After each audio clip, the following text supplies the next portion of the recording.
St. George International School CBSC with IIT NEET coaching. AC campus, swimming pool, indoor and outdoor games, pre-KG to grade 2 అడ్మిషన్లు జరుగుతున్నవి. ప్రస్తుతం అంతా ఉన్నారు BJP జాతీయ ప్రధాన కార్యదర్శి ప్రస్తుత కరీంనగర్ బీజేపీ ఎంపీ అభ్యర్థి బండి సంజయ్ గారు. ఒకసారి మాట్లాడదాం. అన్న నమస్తే. అన్న అన్ని పార్టీ ఆఫీసులు కాస్త పలచగా వెలువెళ్ళబోతున్నాయి, కానీ బీజేపీ ఇక్కడ పార్టీ ఆఫీస్ మాత్రం ఎప్పుడు కలకలాడుతుంది. ఏందన్న అసలు?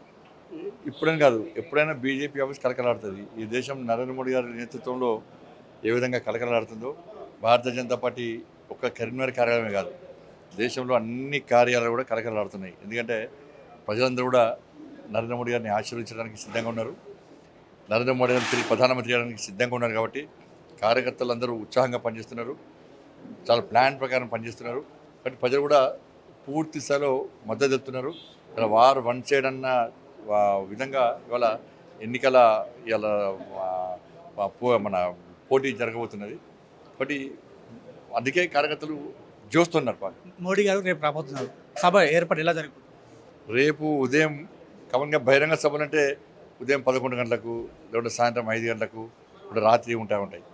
కానీ మోడీ గారు యొక్క బిజీ షెడ్యూల్ కారణంగా రేపు ఉదయం 8 గంటలకే ఇవాళ మోడీ గారు వేములవాడకు వస్తున్నారు. కాబట్టి వేములవాడ ఫస్ట్ ఉదయం వచ్చి స్వామివారి దర్శనం చేసుకుంటారు. అక్కడ నుంచి నేరుగా బాలనగర్ కోర్టు గ్రౌండ్లో ఇలా జరిగే బహిరంగ సభలో వారు పాల్గొంటున్నారు. కాబట్టి కార్యకర్తలు ప్రజలు పెద్ద ఎత్తున స్వచ్ఛందంగా రావడానికి సిద్ధమై ఉన్నారు. అన్నీ ఏర్పాటు చేస్తున్నాం. ఎండాకాలం కనుక కూలర్స్ కానీ, వాటర్ ఫెసిలిటీ కానీ అన్నీ ఏర్పాటు చేస్తున్నాం. కాబట్టి పెద్ద ఎత్తున కార్యకర్తలు వస్తున్నారు. కాబట్టి మళ్ళా సుమన్ టీవీ ద్వారా ప్రజలందరికీ కార్యకర్తలు విజ్ఞప్తి చేస్తున్నా, ఉదయం 8 గంటలకే మీరందరూ కూడా చేరుకునే విధంగా ప్లాన్ చేసుకోండి.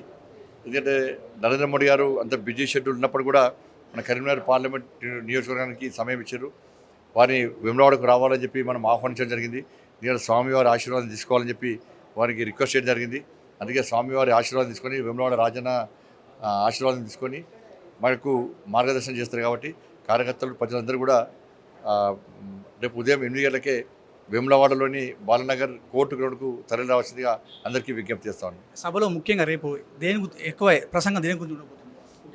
మనకి ఎట్లా చేస్తారన్నా, వారు ఏమాడతారో మనకు తెలియదు. కాబట్టి చూద్దాం. వారు మాకు మార్గదర్శనం చేయడానికి వస్తున్నారు. తప్పకుండా వారు రావడం ద్వారా కార్యకర్తల కూడా ఇంకా జోష్ వస్తుంది, ఒక ఉత్సాహం వస్తుంది. రేపు మా నరేంద్ర మోడీ గారు ఇక్కడ వచ్చారు, నరేంద్ర మోడీ గారిని చూసేటువంటి ఆనందం, ఆ ఉత్సాహాన్ని తప్పకుండా వారి కార్యకర్తలు ఓట్ల రూపంగా, ప్రచార రూపంగా చూపెట్టే ప్రయత్నం చేస్తూ ఉంటారు. మామూలుగా ఎక్కడైనా కూడా అధికార పార్టీలో జాయిన్ అవుతారు, కానీ కరీంనగర్లో మాత్రం భిన్నంగా ఉంది. అధికార పార్టీ నుండి బీజేపీలో చేరుతున్నారు. కానీ ఇక్కడ ఇప్పుడు వీరు వార్డు మెంబర్, సర్పంచ్, వాళ్ళకి వాస్తవ విషయాలు తెలుసు. వాళ్ళకి ఈ పార్టీ ఆ పార్టీ అని కాదు.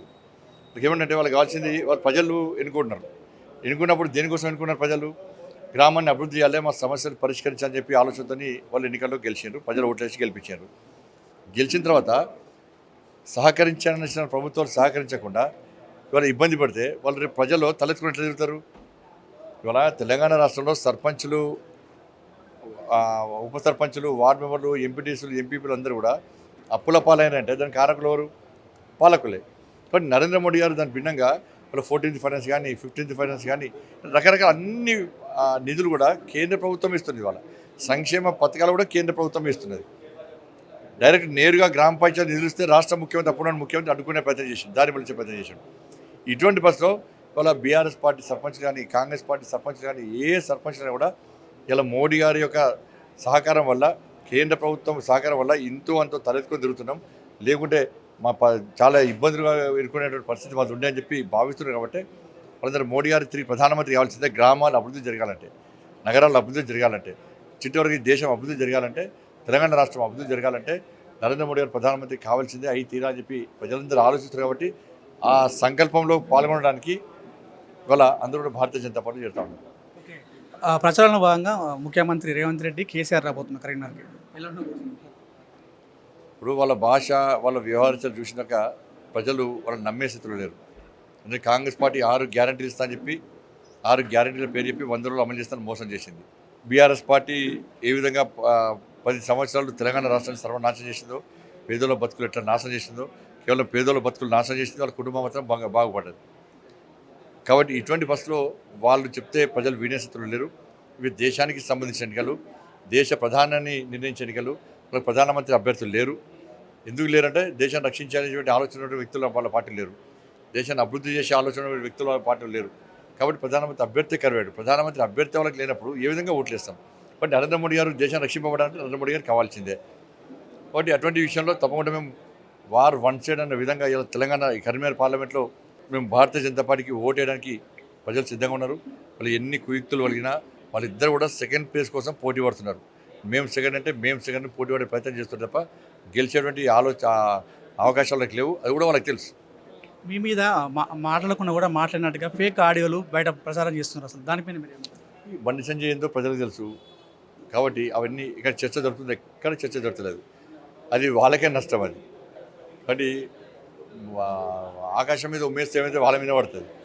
నా మీద ఏమైనా ఇట్లా తప్పుడు అవి చేస్తుంటే అది వాళ్ళకే ఎఫెక్ట్ వస్తుంది. వాళ్ళని ప్రజలు చీదరించుకునే విషయాన్ని గుర్తుంచుకోవాలి. Thank you. సో మొత్తానికి ఇది దేశాన్ని నిర్ణయించే ఎన్నికలు కాబట్టి గ్రామ స్థాయి నుండి తమకు బీజేపీ పార్టీకి పట్టు ఉందని చెప్తున్నారు. అందుకే దీని నిదర్శనమే ప్రతి ఒక్క ఇతర పార్టీల నుండి బీఆర్ఎస్ కావచ్చు, కాంగ్రెస్ పార్టీ నుంచి కావచ్చు, అందుకే బీజేపీలోకి చేరుతుందని చెప్తున్నారు. రేపు జరగబోయే నరేంద్ర మోడీ సభకు భారీ ఎత్తున అభిమానులు కావచ్చు, బీజేపీ క్యాడర్ కావచ్చు, భారీ ఎత్తున హాజరవుతుందని చెప్తున్నారు. ఎట్టి పరిస్థితుల్లోనూ కరీంనగర్ పార్లమెంట్లో ఎగిరేది బీజేపీ జెండర్ అని బండి సంజయ్ భారీ మెజార్టీతో గెలుస్తానని చెప్పేసి బండి సంజయ్ చెప్తున్నారు. వీడియో జర్నలిస్ట్ రాజ్ కుమార్తో అనిల్, సుమన్ టీవీ, కరీంనగర్.